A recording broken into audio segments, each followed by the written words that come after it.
नाथ हराहे नाथ तुभ्यं नमः चितितलामलभूषणाय तुभ्यं नमस्ते जगतः परमेश्वराय तुभ्यं नमो जिने भवो दधिशोषणाय।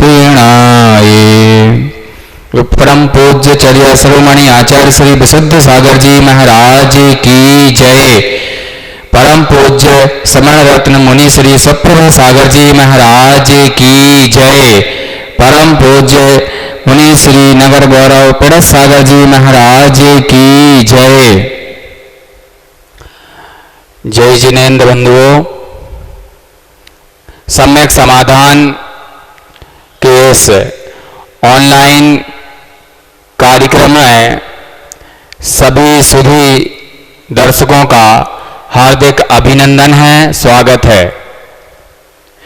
परम पूज्य मुनि श्री सुप्रभ सागर जी महाराज, परम पूज्य मुनि श्री पिड़स सागर जी महाराज का 2020 का प्रगल्भित पावन पावस योग ललितपुर की धर्मप्राण नगरी में विशेष धर्म प्रभावना पूर्वक चल रहा है। विगत लगभग 2 माहों से गौशाला परिसर में पूज्य श्री का प्रवास था। पूज्य श्री का मंगल पादार्पण चतुर्मास स्थल अटा जैन मंदिर की पवित्र पावन भूमि पर हो चुका है। आपके माध्यम से जहां सम्यक समाधान के माध्यम से ललितपुर सहित संपूर्ण देश को मां जिनवाणी का रसास्वादन किया जा रहा है, वहीं चाहे वह पंचास्तिकाय हो, चाहे वह समयसार हो, अध्यात्म धारा से जुड़े जितने भी महान ग्रंथ हैं, उन ग्रंथों को सरल सहज तम रूप में श्रावक श्रावकाओं तक पहुंचाने में परम पूज्य मुनि श्री को एक विशेष महारत हासिल है। ऐसे अध्यात्म धारा को प्रवाहित करने वाले परम पूज्य मुनिद्वय का ललितपुर नगरी को चातुर्मास का सौभाग्य प्राप्त हुआ है। पहले दिन जब इसी अटा मंदिर की भूमि पर जब चतुर्मास स्थापना हुई थी, तो पूज्य श्री ने अपने मुखारबिंद से अपनी दिव्य देशना में कहा था कि पुण्यात्माओं के पुण्य से ही मुनिराजों के चातुर्मास मिला करते हैं। निश्चित रूप से ललितपुर वासियों का सौभाग्य है कि ऐसे निर्ग्रंथ चर्या के धनी, विशेष तपश्चर्या के धनी और आगम ग्रंथों का जिन्हें बहुत गहनता से अध्ययन है, आपके गुरु परम पूज्य चर्या शिरोमणि विशुद्ध सागर जी महाराज ने विशेष अध्ययन कराया। उसी का प्रतिफल है कि परम पूज्य मुनि श्री अपनी अध्यात्म धारा से आज पूरे देश और विदेश को लाभान्वित कर रहे हैं। आपकी अध्यात्म धारा ऐसी प्रवाहित होती है जिसमें जहां वह माननीय मूल्यों को समाहित करते हैं, वहीं जो हमारे जैन संस्कृति की जो अध्यात्म धारा है, उसमें जो अनेक गूढ़तम रहस्य छुपे हुए हैं, उन गूढ़तम रहस्यों को श्रावकों के सामने, श्रोताओं के सामने, दर्शकों के सामने बड़े ही सहज और सरल रूप में ऐसे रख देते हैं जैसे कोई पहली कक्षा का बच्चा हो। ऐसे विशिष्ट मुनिराज को पाकर के ललितपुर का प्रत्येक जनमानस अपने को धन्य समझता है, कृतकृत्य समझता है। आज का यह सम्यक समाधान का कार्यक्रम शुभारंभ हो। इस सम्यक समाधान जो YouTube चैनल के माध्यम से सुप्रभ उवाच जो YouTube चैनल है, सभी जो दर्शक जुड़े हुए हैं, उन सभी की ओर से पूज्य मुनि श्री के चरणों में नमोस्तु निवेदित करते हुए आज के इस कार्यक्रम को प्रारंभ करने की अनुमति चाहूँगा और सम्यक समाधान के इस कार्यक्रम में पहला प्रश्न रखने के लिए मैं निवेदन कर रहा हूँ हमारे बीच में उपस्थित ऋचा जैन जी, जो ललितपुर से ही हैं, पधारें, अपने समीचीन विकल्प को रखने की कृपा करें। महाराज जी के चरणों में बारंबार नमोस्तु नमोस्तु। महाराज जी, मेरा प्रश्न यह है कि जल्दी जल्दी पूजा पाठ आदि करने से पुण्य तो मिलता नहीं है, उल्टा दोष जरूर लग जाता है। तो अगर प्रॉपर तरीके से पूजा पाठ आदि नहीं करना आ रहा तो क्या उसको करने से अच्छा ना करना बेहतर है? ओम नमः सत्यव्याम। परम पूज्य आचार्य भगवान गुरुवर विशुद्ध सागर जी महाराज की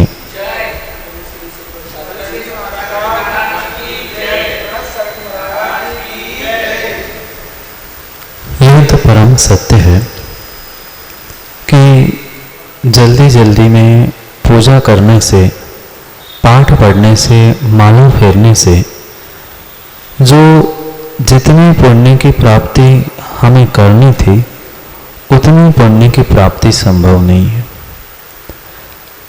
उसके साथ यह भी बात है, जो मंत्र, जो पूजा, जो पाठ जिस प्रकार से लिखा है उस प्रकार से भी अगर नहीं किया है, शुद्ध उच्चारण भी अगर नहीं किया है, तो भी उसका उतना फल हमें नहीं मिलता।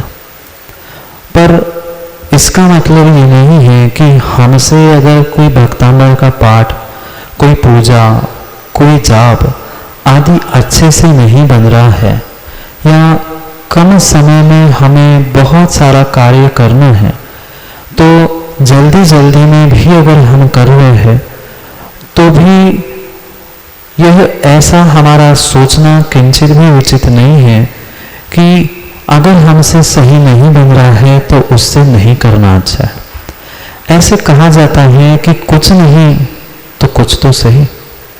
जहाँ हमें हमारी परिणति पाप में जा रही थी, उस पाप परिणति से कम जो 100% हमें पुण्य मिलने वाला था वह 5, 10, 20 कुछ तो मिलेगा। कम से कम हम अशुभ में, पाप में जाने से बचे हैं, इतना भी हमारे लिए वर्तमान के परिप्रेक्ष्य में पंचम काल में काफी है। कायदा तो यही था, नियम भी यही है। पुण्य 100% हमें तभी मिलेगा जब हम शांति से, विवेक पूर्वक, स्पष्ट उच्चारण के साथ पूजा पाठ मंत्र आदि करेंगे तो ही उसका विशेष फल मिलेगा। पर विशेष ना सही, साधारण ही सही, साधारण ना सही, कुछ ना कुछ 2-5% तो हमें पुण्य अवश्य ही मिलेगा। भले ही हमारा उपयोग भी नहीं लग रहा हो, मन भी नहीं लग रहा हो, फिर भी अगर हम करते जा रहे हैं तो भी जैसे कई बार ऐसा होता कि भूख नहीं लगी है, मन नहीं है, पर फिर भी अगर हम भोजन कर लेंगे तो पेट के बाहर तो जाएगा नहीं। भले ही हमारा मन नहीं कर रहा है पर पेट तो भरता ही है। ऐसे ही भले ही हमारा मन नहीं है, उपयोग नहीं है, समझ में भी नहीं आ रहा है, पाठ शुद्ध भी नहीं बन रहा है, पर कुछ ना कुछ तो काम में जरूर आएगा।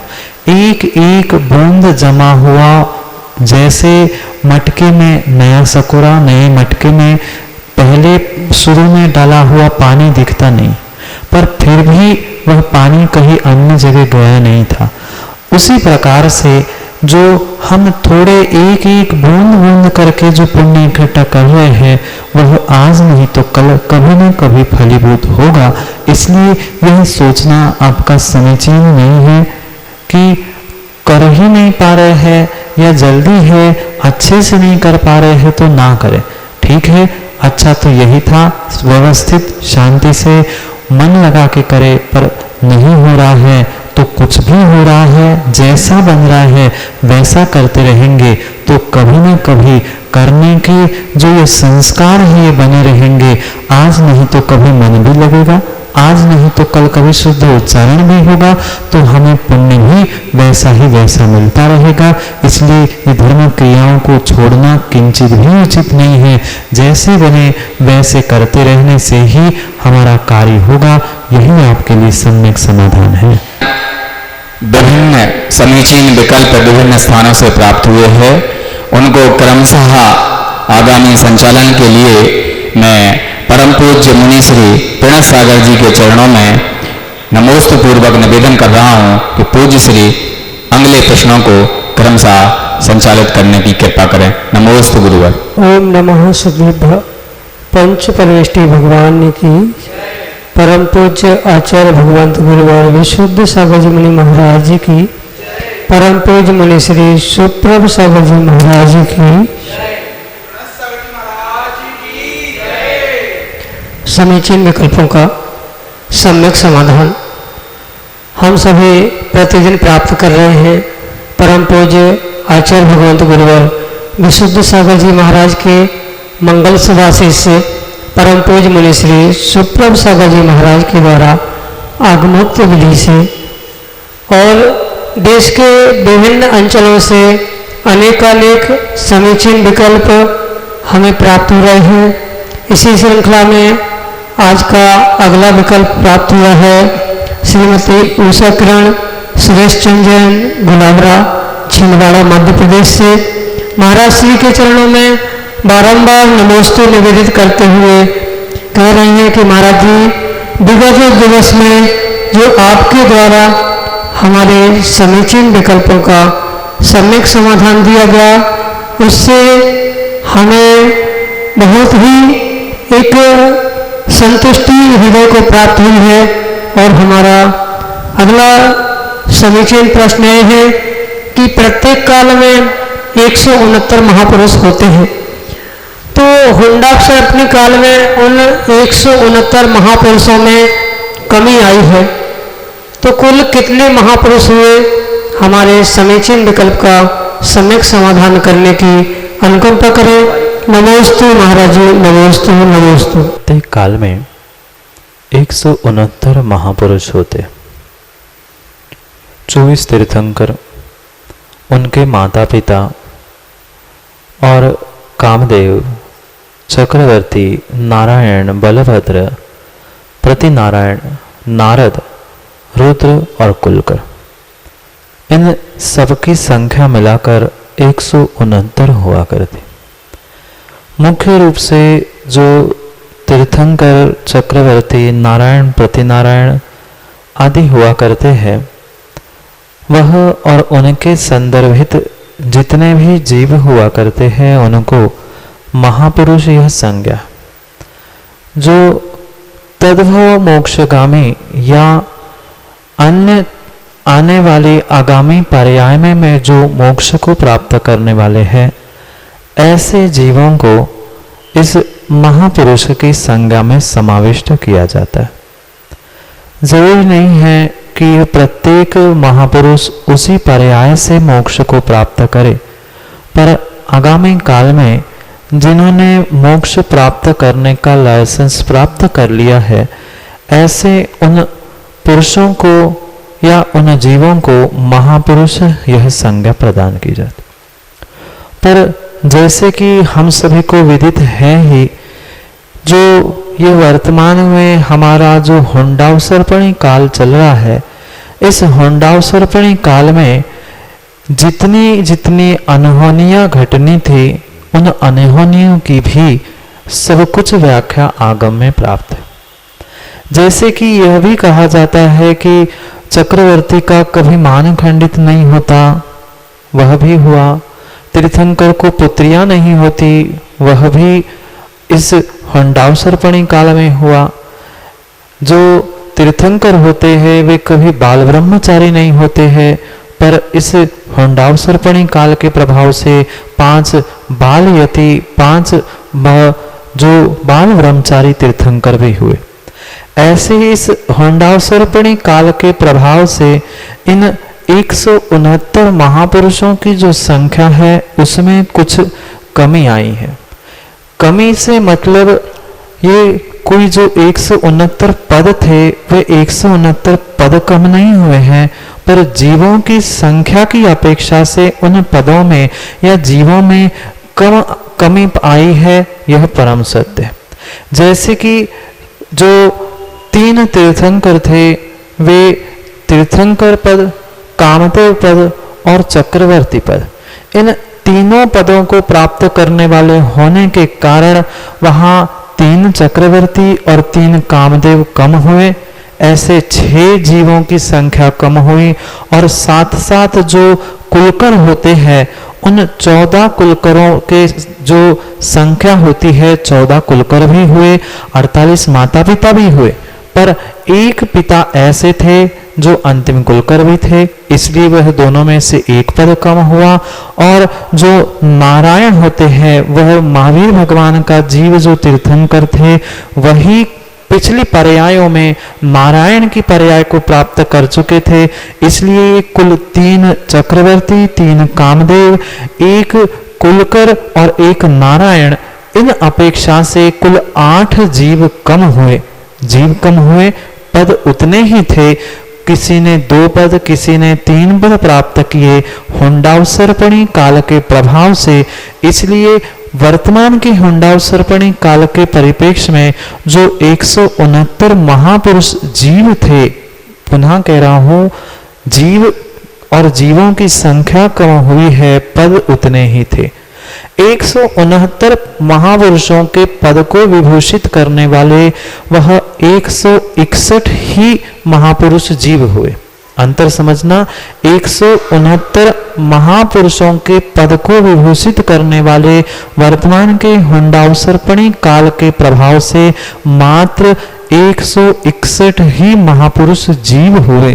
3 तीर्थंकर, चक्रवर्ती, कामदेव एक साथ तीनों पद को प्राप्त करने वाले हुए। साथ साथ जो नारायण महावीर स्वामी का पूर्व पर्याय का जीव वह नारायण था, और कुलकर जो अंतिम कुलकर थे वही नाभिराज आदिनाथ भगवान के पिता भी थे। इन अपेक्षा से 8 जीव कम हुए हैं, इसलिए हुंडावसर्पणी काल के इस अनहोनी घटना के अनुसार 169 महापुरुषों में से 161 ही महापुरुष जीव हुए। शेष का व्याख्यान आपको ज्ञात है, और ये 8 जीवों के कम होने के कारण ही 161 जीव वहां पर महापुरुष की श्रेणी में आए, पर पद 169 ही थे। यही आपके लिए सम्यक समाधान है। मनीषा जैन सागर मध्य प्रदेश से महाराज श्री के चरणों में बारंबार नमोस्तु निवेदित करते हुए कह रहे हैं कि महाराज जी आपका सम्यक समाधान देखा, बहुत अच्छा लगा, और आपके जो समाधान देने की शैली है वह वास्तव में अनूठी है। आप के द्वारा जो समाधान दिया जाता है वो आपकी वाणी हृदय को छूने वाली है। हमारा समीचीन विकल्प यह है कि योग, संयोग और नियोग में क्या अंतर है। हमारे समीचीन विकल्प का सम्यक समाधान करें। नमोस्तु महाराज जी, नमोस्तु। भले ही ये तीनों ही शब्द हमें एक समान प्रतीत हो रहे हैं, पर फिर भी इन तीनों में बहुत सारा अंतर है। पहला शब्द था योग, जो मन वचन काय के निमित्त से आत्मा में जो परिस्पंदन हो रहा है, हलन चलन हो रही है, उसको ही आगम में योग का। मन वचन और काय के निमित्त से आत्मा में होने वाले हलन चलन परिस्पंदन को योग कहा। उपचार से ही मन को, वचन को और काय को ही योग ऐसी संज्ञा प्राप्त। मन योग, वचन योग और काय योग, यह योग के बारे में हमने समझा। संयोग का मतलब होता है, यहाँ जो संयोग शब्द है उसमें योग की वह परिभाषा नहीं है जो हमने मन वचन काय के योग में समझा। वहां पर योग से जो मन वचन काय के योग से जो प्रयोजन था वहां संयोग में प्रयोजन नहीं है। संयोग से यहाँ वह था कि मिलना, संबंध हो जाना, इस विषय में उस संयोग शब्द का प्रयोग है। जैसे जो अभी वर्तमान में हमें ये मनुष्य पर्याय मिली है, औदारिक काय योग मिला है, ये काय योग का हमें हुआ पूर्व कर्मों के नियोग से मिला हुआ संयोग है। क्योंकि 3 शब्द आपने कहे हैं, उसको पुनः समझने का प्रयास करना। जो आप वर्तमान में मनुष्य पर्याय को प्राप्त कर चुके हो, उस मनुष्य पर्याय में ये जो आपका औदारिक शरीर है, यह औदारिक शरीर आपके पिछले कर्मों के नियोग से मिला हुआ यह शरीर का संयोग है, काय योग का संयोग है। संयोग यानी किसी वस्तु को प्राप्त कर लेना, और नियोग यानी ऐसा ही कुछ पिछले कर्मों के कारण से, पिछले पुरुषार्थ के कारण से जो बना हुआ संयोग है, संबंध है, उसको ही नियोग कहा। पुनः दृष्टांत को समझना, जैसे यह जो आप सम्यक समाधान देख रहे हैं, तो इतने दिनों बाद आपने इसमें प्रश्न भेजा, यह ऐसा ही नियोग था कि 1.5 महीने बाद आपको सुनना था, और ऐसा ही संयोग था कि उसके बाद ही आपको प्रश्न भेजना था। अंतर पुनः समझना, जो संबंध रूप किसी के साथ जो हमारा संबंध हुआ है या कुछ वस्तु की प्राप्ति हुई है, उस अर्थ में संयोग है, मिलना यानी संयोग है। पर मिला क्यों, कैसे, कितना, ये सब कुछ नियोग के कारण है। ये इन 3 शब्दों में विशेष रूप से अंतर है। योग यानी मन वचन काय, इसे उपचार से योग कहा।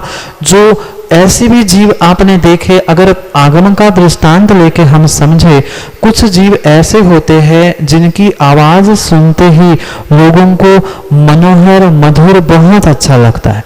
कुछ ऐसे होते हैं बोलने लगते हैं तो लगता है अरे यार ये बंद तो कर दे।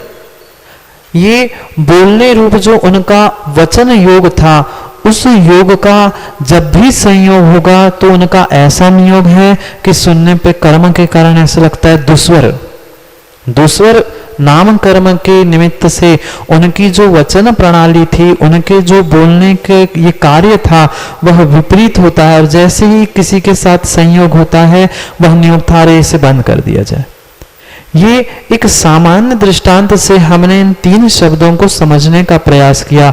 संयोग का मतलब मिलना, प्राप्त हो जाना ऐसा है, और वह संयोग क्यों हुआ, कितना हुआ, किसके साथ हुआ, क्या ऐसा ही था, ये सब कुछ नियोग की कोटि में आएगा। पूर्व पर्याय के या पिछले किसी पर्याय के निमित्त से, कर्मों के निमित्त से होने वाले क्रियाओं को नियोग कहा जाता है, और जो मिलता है वह संयोग है, और जो मन वचन काय के निमित्त से आत्मा में होने वाला परिस्पंदन, यह योग है। और इसके साथ साथ एक शब्द और भी है जो कि है उपयोग है। उपयोग भी शब्द है, भले ही ये सब समानार्थी लग रहे हैं, सब में योग शब्द का प्रयोग जरूर है, पर बहुत अंतर है। जैसे संयोग और वियोग में अंतर है, ऐसे ही इन प्रत्येक शब्दों में अंतर है। संयोग यानी मिलना, वियोग यानी बिछड़ना, और उन क्यों हुआ, कैसा हुआ, यह नियोग था। और साथ साथ एक और शब्द हमने समझा था, उपयोग। तो उपयोग यानी अगर जीव के लक्षण रूप समझेंगे तो ज्ञान दर्शन रूप जो जीव का लक्षण है वह उपयोग है, क्योंकि उपयोग के भी बहुत सारे अर्थ है। तो जो आपका समीचीन विकल्प था, आपके लिए इतना ही समझने योग्य है। योग यानी मन वचन काय की प्रवृत्ति, संयोग यानी मिलना, बिछड़ना यानी वियोग है। और ये मिलना बिछड़ना, संसार में कोई मिलता है, कोई बिछड़ता है, किसी का संयोग, किसी का वियोग, ये सब कुछ पूर्व कर्म के नियोग से होता है, पूर्व कर्म के ही कारण होता है, वह नियोग है। इस प्रकार से योग, नियोग और संयोग वियोग आदि के लिए आपका यह सम्यक समाधान। अगला विकल्प आगरा उत्तर प्रदेश से धर्मपाल सिंह। गुरु भगवान के चरणों में नमस्कार निवेदित करते हैं। वे कह रहे हैं कि गुरु भगवान आपके द्वारा जो पिछले दिनों हमारा विकल्प का समाधान दिया, उसे सुनकर बहुत अच्छा लगा।